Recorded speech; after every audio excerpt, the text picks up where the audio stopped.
My niece had recommended that I watch a Netflix documentary on gut health. She is starting medical school in a couple weeks, and she was curious on my thoughts from a functional nutrition perspective. So I watched it, and I want to share what I think with you guys. So it's a really good documentary. If you haven't checked it out, I do really recommend it. Netflix, a lot of them always have a hidden agenda. This one, the author or the main doctor is promoting her book. However, it's phenomenal, and I'll probably order the book to have on hand and also refer patients to. So it's Dr. Enders. She is a very young GI doc out of Europe. So she was trying to figure out what the root cause of gut stuff is, right? IBS, any inflammatory issues, UC, diverticulitis, diverticulosis, depression, all of that can be linked to the gut. So one thing that I really enjoyed that she said was that probiotics are important. And we know this. I always recommend probiotics for the most part to my patients.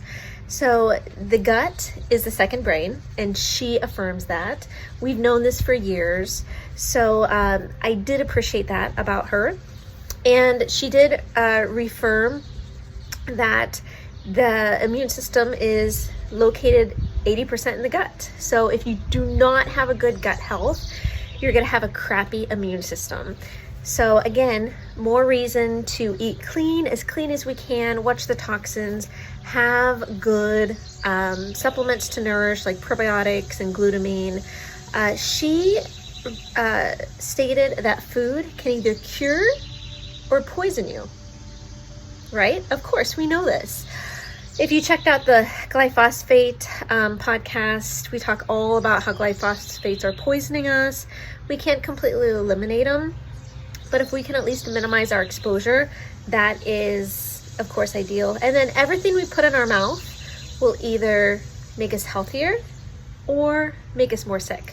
And I try to educate my almost 4-year-old on this on a daily basis. If he says, "Mommy, why can't I have fruit snacks, like Scooby-Doo fruit snacks or Cocomelon fruit snacks?" I say, "Buddy, it'll make you sick. It's not good for you. It'll make you feel yucky." So it's important to kind of educate our loved ones. And as moms, we have a lot of buying power in the house. So it starts with you. And I don't mean to completely clean out the pantry or clean out the fridge. Use what you've got. Start doing little swaps at a time. And I'll make sure that I share my grocery shopping list with you guys as well. You see what I order on Thrive Market, but I'll also share my shopping list. So I really like that she said food can either cure you or poison you. She also said that the gut, the saying, the gut feeling is really true.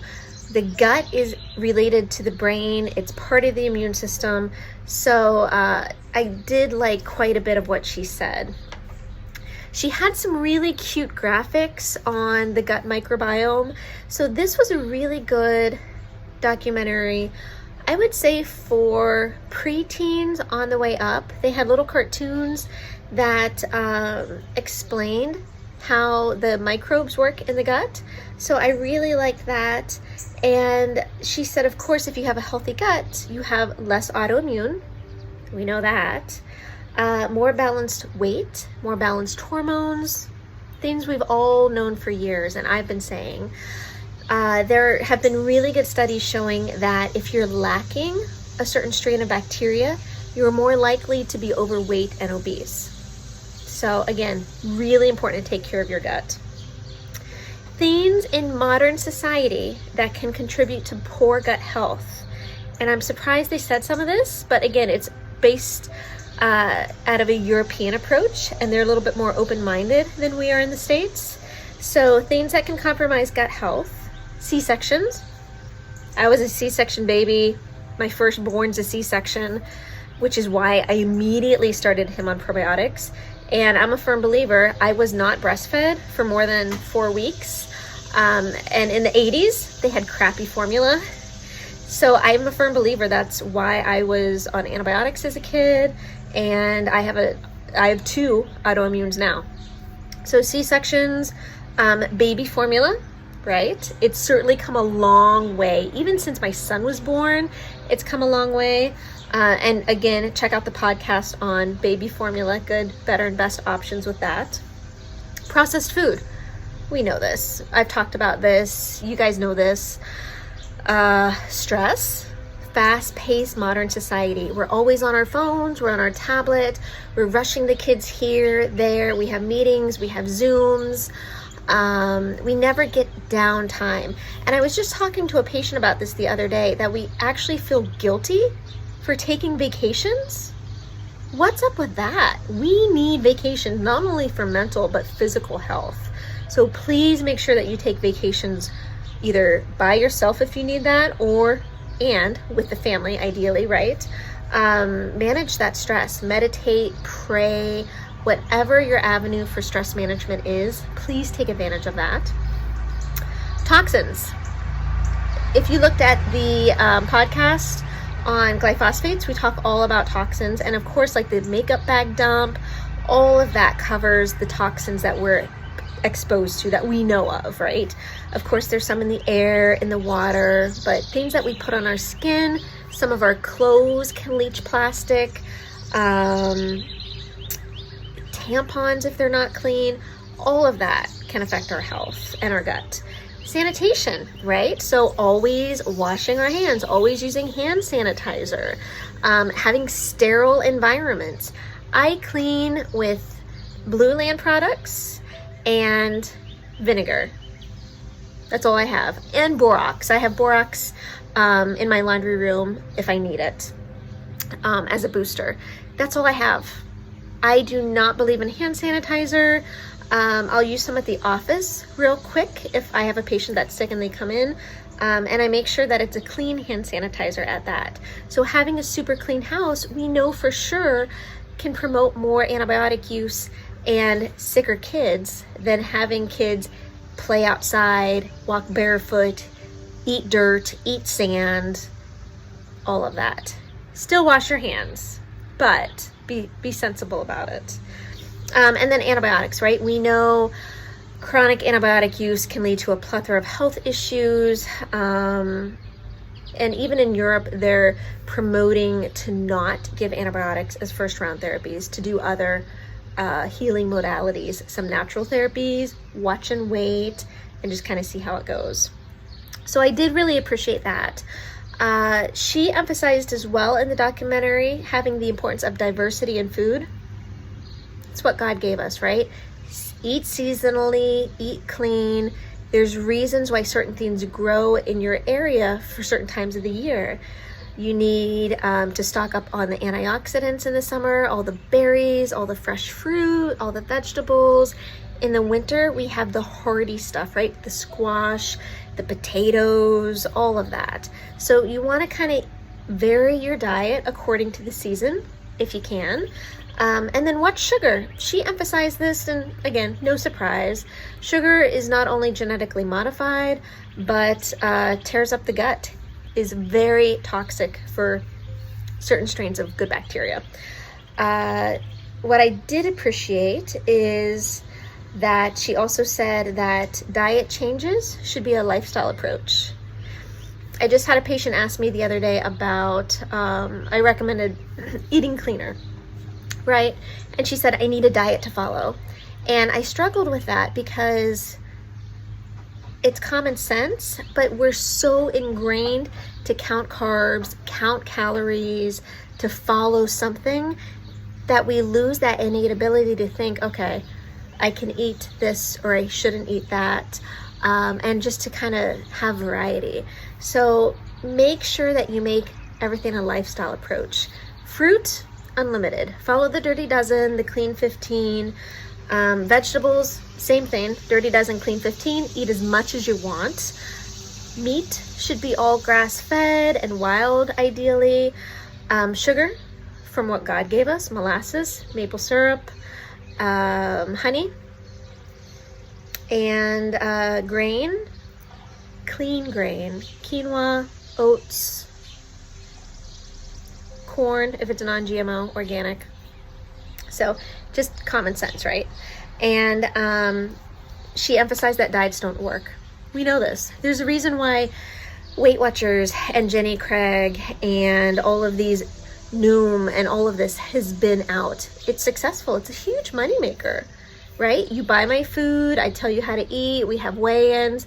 I don't give you the life skills to change how you eat because I want to keep you on the hook. I want to keep you coming back to my program. Doesn't make sense. They don't do that over in Europe. The other thing I really enjoyed her emphasizing is to not count macros and count calories. And I know I just said that about my patient wanting to count things. So she also had some different professors and experts on the documentary. And what I really enjoyed about it too is she had an expert from Ireland. And my husband and I were in Ireland, probably been about 6 or 7 years ago now. And he was going through a market in Cork. And you can just see when we were over there, everything was so fresh and so clean. And there's really no fast food. It's healthier fast food. So that was really neat to kind of see that again. She did emphasize that the microbiome in the gut will dictate taste. So certain bacteria can make you crave certain things. And we know this with sugar, but also chemicals in the brain and chemicals in our food. So that's why there's a lot of MSG in food to keep you coming back. It's like what they call the Dorito effect. And there's a whole book on this, making you addicted to food. A lot of fast food companies do it. That's why people say when they can't get enough of something, they literally are chemically addicted to that food. So it was nice to hear a MD say that. She did also say, which I agree with 1,000%, that if you're craving something, a lot of times you're deficient in it. And we know this. Women will crave magnesium around their period, will crave chocolate around their period because of the magnesium deficiency. You've followed me with my pregnancy. I craved milk because I was low in calcium, so I upped my calcium and that took care of that craving. If you're craving chips, the salt, a lot of times you're low in salt, which again, I like to use the electrolyte, the Elements or the Liquid IV. Those are great ones. With the Elements, it's really cool because they say to stay salty. That's their catch line. And you can kind of vary the saltiness level. It has sodium, potassium, and magnesium in it. So I appreciated that she emphasized that as well. We make about 80% of the serotonin in the gut. So not only is most of our immune system in the gut, but our happy hormone, right? So many of us are on antidepressants. Why don't we start looking at the gut for that? And diet. I have so many patients that are on more than one medication for anxiety or sleep or depression, and it still doesn't work. Why? Because it doesn't fix the root of the issue. She did emphasize that having the lack of sunlight is an issue for gut health, as well as not exercising, right? You got to take care of that mind, body, spirit. You got to get moving. You got to walk, swim, do yoga, bicycle, whatever is your jam. And the other thing, which I thought was really interesting, that they're kind of testing the waters on, something called fecal transplants.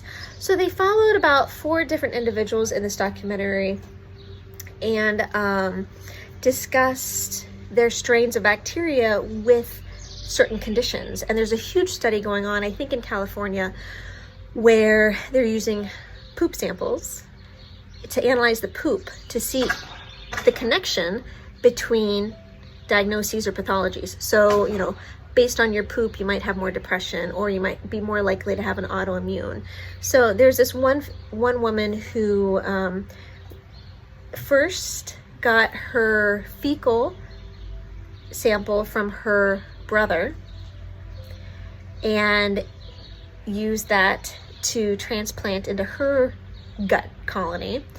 And because of the same bacteria that he had really bad acne.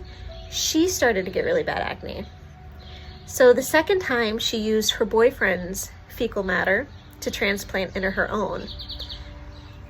and the jury's still out. The documentary ended. To me, common sense, right?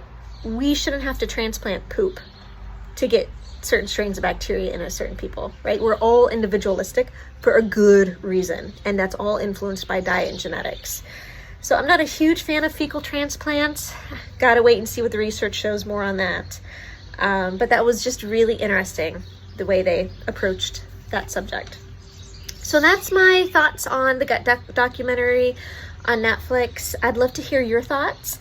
So if you want to share in the comments or DM me your perspective, if you haven't watched it, I do recommend it. And like I said, I think I'll probably order Dr. Ender's book and learn more about her research. So it gives you something to look at this summer.